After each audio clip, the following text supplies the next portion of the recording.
Баршаңызға қайырлы күн, қыздар. Менің арнама қош келдіңіздер. Сіздермен бірге мен әдемі. Бүгін осындай тортқа арналған бисквит дайындап үйренетін боламыз. Бізге бисквиттерді дайындау үшін ең алдымен жұмыртқаның ағы мен сарысын бөліп алуымыз қажет. Ақ уыздарымызды шайқайтын ыдысымыз және де миксеріміздің насадкасы барлығы құрғақ болуы қажет. Бірде-бір су тамшысы немесе май болуға болмайды.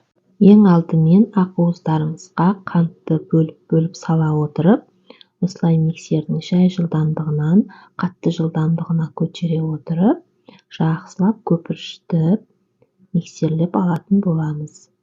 Менімен бірге болып, видеоны соңына дейін көріңіздер. Менің арнама тіркелмеген болсаңыз, менің арнама тіркеліп, маған қолдау көрсетіп, және де лүпіл басып, өзіңіздің ойларыңызды комментария бөлімінде қалдыруыңызға болады. Ақ уыздарымызды осылай жақсылап миксерлеп аламыз. Бізде миксерлеп болған кезде ақ уыздарымыз төңкерген кезде құлап кетпейтіндей қатты қалпын ұстап тұру керек. Сол кезде біздің ақ уыздарымыз дайын болды деген сөзді білдіреді. Осылай миксерлеп барлығын жақсылап жасап болғаннан кейін біз сары уыздарымызды бөлек ыдыста миксерлеп алатын боламыз.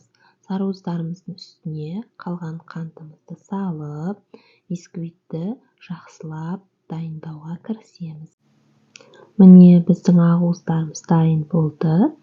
Енді сары уыздармен жұмыс істеуге кірісеміз.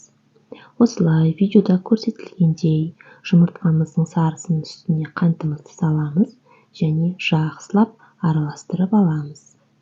Барлығын видеодағыдай жасасаңыздар және де мен көрсеткен мөлшер бойынша қосатын болсаңыз, бисквитіңіз өте көтеріліп, әдемі болып, бір жасағаннан-ақ сіздің қолыңыздан келетін болады. Міндетті түрде таразыны қолданыңыздар.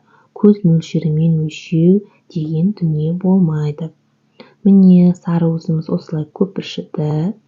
Енді осы сары уызымыздың үстіне ақ уызымызды осындай күрекшенің көмегімен саламыз. Енді миксерді қолдануға болмайды. Себебі миксерді қолдансаңыз, сіздің ақ уыздарыңыз басылып, бисквиттеріңіз көтерілмей қалуы мүмкін. Осылай күрекшенің көмегімен астыңғы бөлігінен үстіңгі бөлігіне қарай видеода көрсетілгендей жақсылап араластырып аламыз. Бөлек ыдысқа електен өткен ұнымызды, қопсытқышты және де мен қызыл бояғышты салып араластырып алдым. Енді осыны біздің сұйық массамыздың үстінен тағы да електен өткізіп, бөліп салатын боламыз.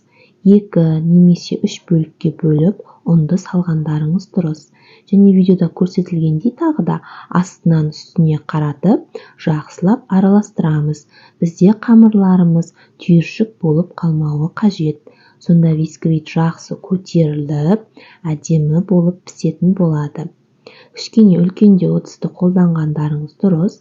Әйтпесе, менікі секілді міне сыймай қалуы мүмкін. Себебі бисквитім өте көтеріліп, пышный дейді, воздушный болып тұр қамырым. Сонда жақсылы арасы пісетін болады. Осылай жақсылап араластырып аламыз. Енді өзіңіз қалаған формаға салып пісіруіңізге болады. Мендегі форманың көлемі 22 сантиметрлік форманы алдым. Соған салып бисквитімді пісіріп алатын боламын. Форманың астына міндетті түрде қағазымызды төсеуіміз қажет, себебі бисквиттің асты жабысып қалмауы керек. Ал форманың жан-жағына ешқандай май жағудың қажеті жоқ. Май жақсаңыздар, бисквиттеріңіз майға жабысып, дұрыс көтерілмей қалуы мүмкін. Осылай барлығын салып аламыз, бетін тегістеп, қызып тұрған пешімізде пісіріп аламыз. Пешімізді міндетті түрде 10 минут бұрын қыздырып қойыңыздар. Пешіміз қызғаннан кейін ғана бисквитті салатын боламыз. Осылай күрекшенің көмегімен жақсылап барлық шетіндегі қамырларды салып алдым формаға. Бисквитімізді енді пешімізге салып пісіретін боламыз. Пісу барысында бисквит осылай биік болып көтеріледі. Және піскенін қалай тексереміз? Ол үшін таяқшаны осылай ортасына саламыз. Егер таяқшамыз құрғақ шығатын болса, демек бисквитіміз піскен деген сөз. Бисквит піскен кезде пешімізден дереу шығармаймыз. Пештің үстінде аузын кішкене 5 сантиметрдей ашып қойып, 5 минуттай ішінде суытып аламыз. Егер бірден шығарсақ, біздің бисквитіміз басылып қалуы мүмкін. Осылай толықтай суыған бисквиттің жан-жағын пышақпен бірінші кесіп шығамыз, формадан ажыратып, себебі жабысып қалуы мүмкін, ал ашқан кезде бізде бисквитті бөліп жіберуі мүмкін. Содан кейін осылай формадан шығарамыз, және де толықтай тағы да суыға қалдырсақ болады. Міне бисквит осындай болып көтеріліп шықты. Биіктігі 5-6 сантиметр биіктікте шығады. Сізде жасап көріңіз. Бұл тортқа арналған бисквиттерді тоңазытқышта 2-3 күнге дейін сақтауға болады. Сыртын міндетті түрде пищевой пленкамен орап сақтап қоюыңызға болады. Осындай әдемі болып шықты. Енді арасына кез келген кремді жағып, торт қылып жасап жеуіңізге болады. Сіздер де жасап көріңіздер. Менімен бірге болғандарыңызға рахмет. Менің келесі видеоларымда кездескенше сау болыңыздар.